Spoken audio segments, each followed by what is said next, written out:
Hi, my name is Julian, and today I'm going to show you what exactly LLM fine-tuning is and why you should absolutely learn it, and also why almost all AI companies right now use it in some way, shape, or form. So firstly, LLM fine-tuning is basically adapting a pre-trained large language model or base model to be very, very good at a specific task or data set. Just to show you quickly what a base model is, it's basically, like Llama 3, Llama 4, like all the Mistral models, all of these models are base models. They contain a lot of world knowledge. They've been trained on the entire internet, but they're not very good at your specific task, pretty much. That's why, this is where fine-tuning basically comes in. You give it a small and very specialized data set in order for the model to learn exactly what you need. And that allows smaller models to have either very similar performance or even better performance than large models. So it's a major cost saver, and it also allows you to use private data sets without handing it over to OpenAI. So that's another reason why almost all AI companies use it nowadays, or companies in general, pretty much. So what are a few examples? This, I think, is a pretty good one. I think you might have seen this already. This is basically ChatGPT asking us which response we prefer. Why would they do that, and how would they actually use this data to train their models? This is a very prime example of fine-tuning. This is called preference data. And it's basically, asking the user, hey, do you like response 1 or 2 better? And then you do something called DPO, or direct preference optimization, which basically allows, which is a fine-tuning technique to make sure that the model actually learns the user preferences and becomes much better at, responding in a certain style, in a certain format that the users actually like. So this is probably, this is an absolute prime example of it. Next thing is a bit more visual. So this is a Stable Diffusion XL fine-tune on 17 images in the Victorian city street art style. So just imagine, you might have already heard of Stable Diffusion. It's it's an image generation model, and it is trained on an absolute vast amount of image data, but it might not really know your specific style, or it might not really know what exactly you'd like to have when you say Victorian city street style. And this is basically where the fine-tuning comes in. So you provide examples of what exactly you'd like to see, and then the model learns basically that style, and you can reference it, and the model gets really good at it, basically. And assuming this is only trained on 17 images, this is already incredibly good. And in general, I think this is also quite a good example that you don't need massive amounts of data to actually do fine-tuning. So that's basically what fine-tuning is in a nutshell. So in order to start the fine-tuning, we will definitely need a GPU. To get one, the easiest place that I've found is RunPod. There are definitely multiple alternatives, but I think RunPod is great because you can very easily spin up, spin down instances, and it's just super easy to use. And it's also reasonably cheap. So that being said, let's actually just let's jump right in. You just go to the pods. You go to pods, and then you basically select the one that you need. Honestly, just look into what you need for your specific use case. I personally like to use H100s. They're very fast, very powerful, and you also don't need them for long. That's a good thing. It's more so that you spin them up and down frequently. You do tests, you see what works, and so in the end, honestly, I think with my own fine tunes and the stuff that I did, I think I spent it's not very expensive, maybe a few dollars or something per fine-tune max. Usually it's even cheaper, to be honest. So in general, I like to do the fast one. So let's just do the H100 and VL. We're going to use a PyTorch image. Definitely make sure that the PyTorch version, the CUDA versions, all that works with the actual libraries that you're running. I've had that multiple times that they didn't really match. So like make sure that this is actually supported, for example, with flash attention. Very important. But don't worry about that for now. Just choose one that is, that like seems reasonable. So I'm just going to rename it Finetuning pod. Going to use 1, and we are just going to start. This definitely has to be selected, and then we're just going to start a Jupyter Notebook instance. Cool. So that being said, let's start it. Perfect. So this actually literally only takes like 30 seconds max, and then you're already, pretty much ready to go. We can see it is currently starting up, so we can't see much right now. You can see the logs here. And once that is done, you see it's running now. Perfect. You actually click on connect and you wait. Okay. The Jupyter Lab's already ready. So let's start it. Perfect. And we're in. Cool. We click on Notebook and we're in the Jupyter Notebook. Perfect. Yeah, and now we can basically start with the fine-tuning process in this Jupyter Notebook. So next we're actually going to do the fine-tuning. We are going to fine-tune a Sesame CSM model. Sesame is an AI startup that recently launched. Probably one of the most impressive tech demos you can imagine. If you haven't tried it, definitely do that. It's sesame.com and then the preview. And you can basically have a real-time conversation with an incredibly lifelike sounding AI model, basically. So, and recently they have open sourced the text-to-speech model that they're using.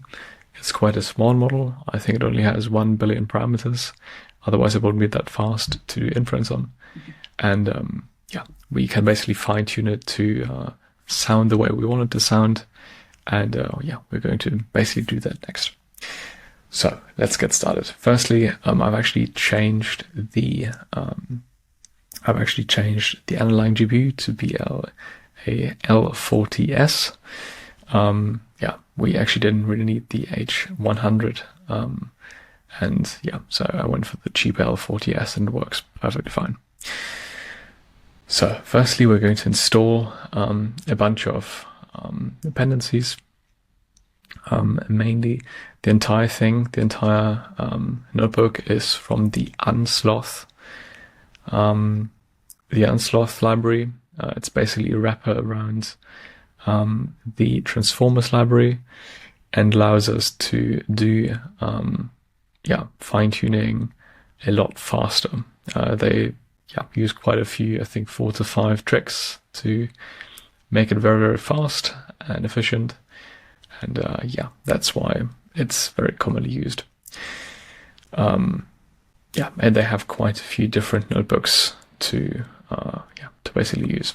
So firstly, we're going to install quite a few different things.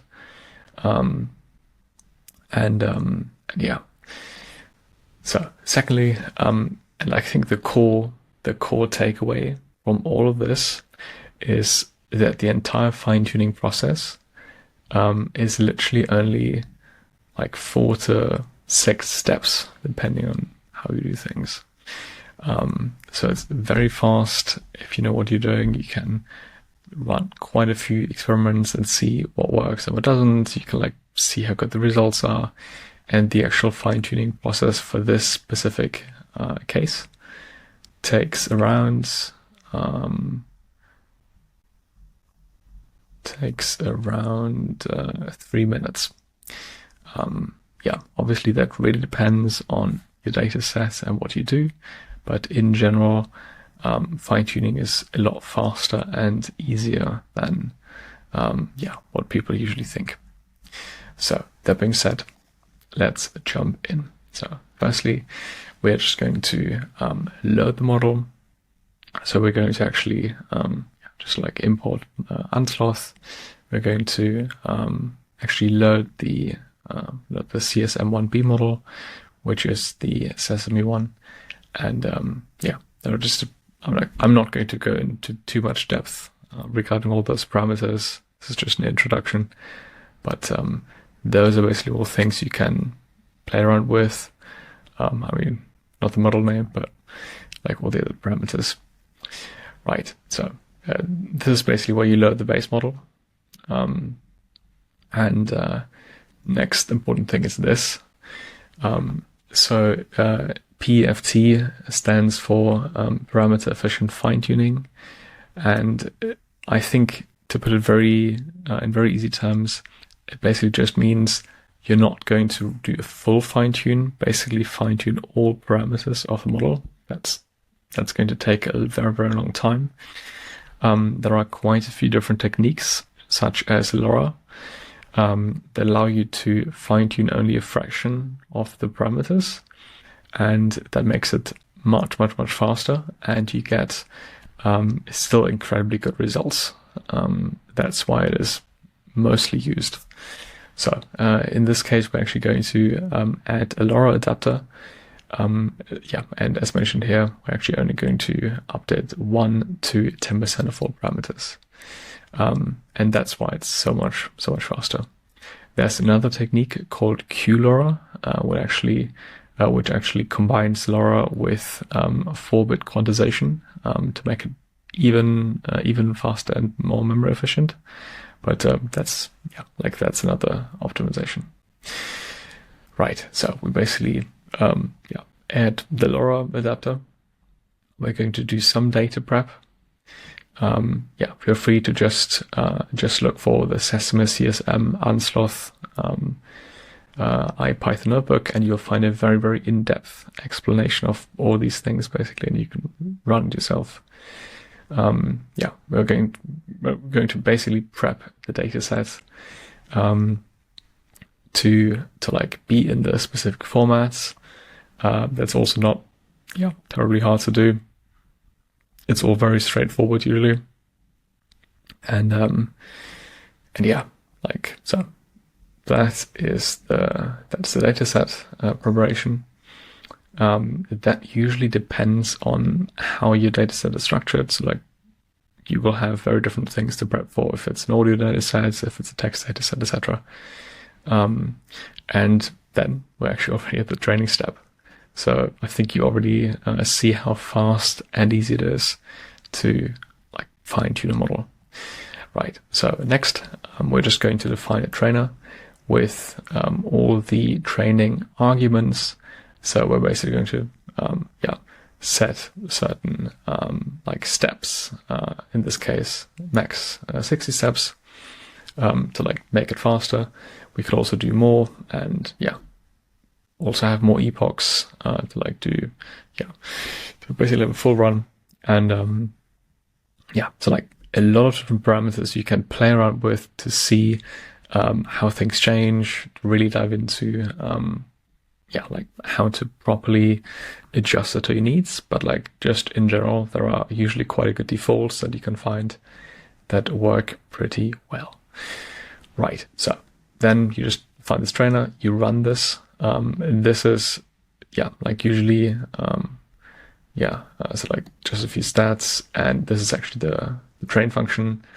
Training actually usually takes the most time, and you can just like visually see the training loss that should get lower over time. And so given all that, just a few more stats, we see that we've only used 3 minutes for the entire training process, which is pretty cool, and it just shows you again how fast it is. And then you can actually do inference. Inference is just basically a very fancy way of saying you get the model to output what you want. Then we basically have the finished files, and we can basically listen to it. That's the very, very easy way to actually do the training process.